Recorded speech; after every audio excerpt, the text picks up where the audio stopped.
So after iris and shutter speed, the final aspect of exposure is the ISO, or what they used to call ASA.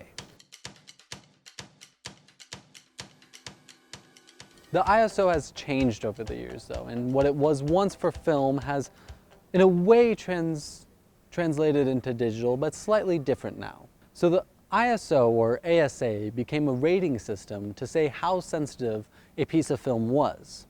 Now, back in the day, film was made of crystals, and they were actually reacting to the light chemically, and you'd go through the whole process of exposing that image in the darkroom and securing that image into the film.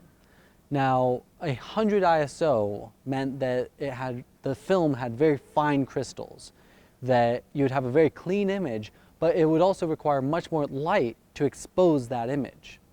On the other side, let's say a 1600 speed ISO meant that you had much larger crystals and that you could take photos in much darker situations, but you would also have a much grainier image. You would be able to see these crystals in the film.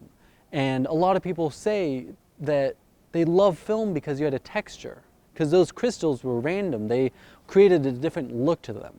Today, you have the ISO principle in digital photography, but it's all created from a computer. It's all ones and zeros, and you get certain looks that you could only get with film that you don't get in digital nowadays.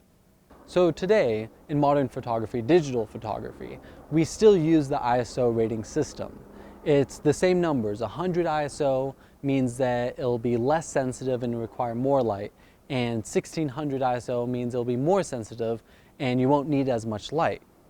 The really exciting thing about today though is that cameras are getting much more sensitive and you're able to shoot at 3200, 6400, one camera is shooting 400,000 ISO and getting a fairly clean image. Some cameras can see better than our eyes at night.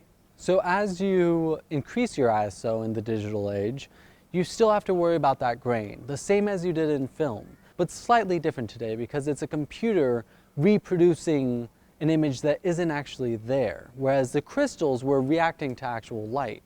This is all dependent on the camera you're using and how it reads light, how it reads grain, how it reproduces grain, and ultimately the only thing that I can tell you to do is go test. What is your camera capable of doing? Some cameras, 6400 still looks great and you have a nice clean image. Others, 6400 will look like red, green, and blue dots. So another factor in this is your sensor size and how sensitive can your camera actually get, because although the ISO rating is always the same, a full frame camera versus a crop sensor camera is going to have radically different sensitivities. What the full frame sensor allows you to do is have more light coming into your camera and a greater area for that light to expose on. When you look at an iPhone, for example, you have a tiny sensor in there, and it's pretty incredible the images you can get, but the ultimate downfall is when you go into nighttime, and it's really hard for the camera to see at night.